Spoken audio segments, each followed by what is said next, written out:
America votes in 19 days, and whether the Republican nominee will accept the results is an open question. I will look at it at the time. I'm not looking at anything now. I'll look at it at the time. What isn't in doubt is that Hillary Clinton enters this post-debates 2016 stretch in a commanding position, scored the winner of all 3 debates, holding a giant lead in the polls nationally, significantly more money in the bank, that was significantly, speak English, and a superior organization as the focus turns to early voting and to turnout. So it's been a year, and now we have finished our last debate, and I'm feeling, both relieved and very grateful. No more debates, no more naps. Making a joke there, no more naps. Donald Trump would mock her, saying she's not really prepping for the debate. She's off the trail. It's a fascinating to call around this morning to get a different pulse on the Democratic side and the Republican side. There is a sense of gloom on the Republican side, not just about Donald Trump's chances, but about the potential impact down ballot. Let's just go around the table for sort of where we go from here. 19 days. I don't know that the gloom started last night, though, with Republicans. They were pretty pessimistic even going into the debate that Donald Trump could do enough to make up all the ground that he's lost, and he didn't. He had a pretty good debate for 30 minutes, and then it sort of went off the rails again. There's no indication that he wants to expand the map right now and expand beyond his base based on his message.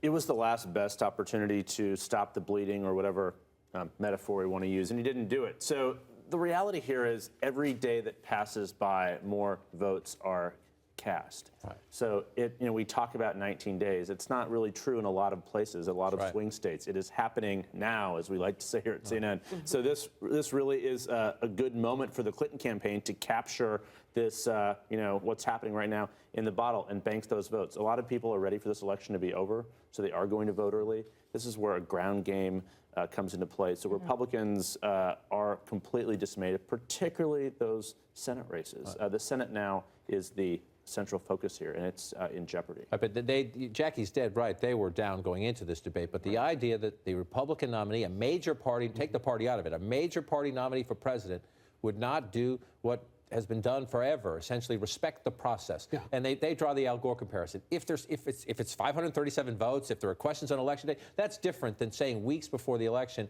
it's rigged. And let's also not forget that in 2000, when Democrats challenged the results, the electoral votes of Florida, the Congressional Black Caucus members were bringing up challenge after challenge. It was the presiding officer of the Senate who sat in judgment and knocked down those challenges, and that was Al Gore. I mean, he was essentially knocking down the last opportunities that he had to be president because they didn't follow the rules. So this has happened. And then look, I've been saying this for a while. Debates are not just 90-minute affairs between two candidates. They begin with the run-up, with the coverage that CNN and everybody else does. They end with the several days afterwards and what we're talking about. And what we're talking about today is one major party's candidate saying that he will not necessarily accept the results of a free and fair election. And his staff trying to clean it up. His vice presidential nominee was on our air just before the debate saying, no, we'll accept the results of the election. Then Donald Trump says, maybe not. And that's what I think was so interesting afterwards was Kellyanne Conway coming out telling Dana that they would accept the results of the election. Reince Priebus telling me that win or lose, Donald Trump is going to accept the results. Okay, well, who's going to tell Donald Trump that? If he wants to contest this on the evening of November 8th, who's going to be the one who says, look, you can keep fighting, but you're not going to get the votes? Is that going to be Kellyanne? Is it going to be Reince? And the biggest lesson there for anybody out there watching is this: I think you have to believe what Donald Trump says, right? He's the candidate. Right. So in this time when you have 19 days and all these states to cover, can any surrogate for Donald Trump, can you believe that what they're saying is actually the candidate's opinion? If it's about these big things, it's important. I want to bring in today's mystery. Donald Trump, just a little while ago, tweeted this. Why didn't Hillary Clinton announce that she was inappropriately given the debate questions? She secretly used them. Crooked Hillary. Now, important context. I've reached out to the Trump campaign. Haven't heard back yet. I'll check in a minute when someone else is talking. Our producer on the ground with Donald Trump in Ohio reached out to the Trump campaign. They haven't. Is he talking about Chris Wallace of Fox News last night, the moderator, who did a very good job last night, we should say? Is he talking about that, or is he talking about Megyn Kelly had on Donna Brazile, the interim chair of the Democratic Party, on her program last night and questioned her about one of these WikiLeaks emails in which it is suggested, while she was here as a CNN contributor, she may have shared one of the town hall questions with the Clinton campaign back in the Democratic primaries. One town hall question, not all the debate questions, but that's the question, and the Trump campaign hasn't cleared it up. But entirely different. And again, is he making that accusation to Fox News's Chris Wallace? He did a very good job at the debate last night under tough conditions. It was a very substantive and thorough debate. And Donald Trump stepped on it with his own statement there, which he had to have seen coming. This was not a surprise question. This has been in the atmosphere for so many days leading up to this. But the problem is, last night when I was watching this, it strikes me that the reality show that this campaign on all sides has seemed like really collided with reality. And when he doesn't get applause lines for the same things he says at his rallies, he falls flat and he's a bit rattled. So he was defensive in that moment, and it absolutely hurt him because he did win the first part of the debate. And to your point, this is for the people at the rallies. This is for another day, another conspiracy theory that he can use as an applause line or a boo line during his rallies. And that he has fallen victim to this over and over again. And Hillary Clinton was ready for this, obviously. Donald Trump had been saying in the days leading up, it's rigged already. There's fraud at polling places already during open voting. Hillary Clinton knew this was coming. Listen to this. That's horrifying. You know, every time Donald thinks things are not going in his direction, he claims whatever it is rigged against him.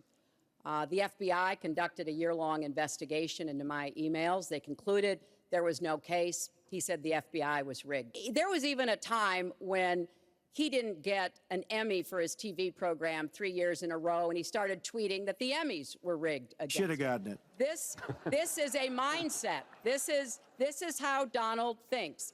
And it's funny, but it's also really troubling. Okay. You know, that is not the way our democracy works. In terms of scouting your opponent and knowing how to get under his skin, you have to give her credit whether you like her politics or not. I thought it was very clever of her to take one of her biggest weaknesses, the fact that the FBI investigated her email practices, and wrap them into a critique of Donald Trump and his and this sort of the fact that he didn't get an Emmy one year. And what that illustrates to me, once again, is that preparation matters. Right. One of these candidates came out prepared from start to finish, and as Clinton has in most of these debates, she didn't really have a major stumble last night. And Donald Trump came out, as Jackie said, pretty prepared for the first third, maybe even the first 40 minutes, and then everything sort of went off the rails. But there was no better illustration of that. With Chris Wallace's last question, he said, you guys did not agree to do a closing statement, but give a closing statement anyway. Hillary Clinton had a very easy 1-minute answer that was essentially, please vote for me, here's why. Donald Trump didn't. And if you're a candidate for president of the United States and you don't have a closing argument that you can just rattle off in 1 minute, I mean, that's a shocking lack of preparation. A year plus in, you should have your elevator pitch. Yeah. It's a quick elevator pitch you got to do. You know, and the Trump campaign already again this morning is saying, why are you spending all your time or much of your time on this? I won't commit to accepting the results. Here goes the liberal media again. This is part of the conspiracy. We're part of the conspiracy to rig the election. I want to just make this point that that's not true. Conservatives, now some of these are never Trump conservatives to begin with, but they care about the party, they care about the movement, they care about the House, and they care about the Senate. Here's Eric Erickson on Resurgent.com, again, no Trump fan, but he said he could not help himself but go full dumpster fire after 30 minutes of sedation. Republicans need to do all they can in the next 3 weeks to preserve the House and the Senate because Donald Trump himself just handed Hillary Clinton the White House. And Bret Stephens, a Wall Street Journal columnist, trust me, I read it every day.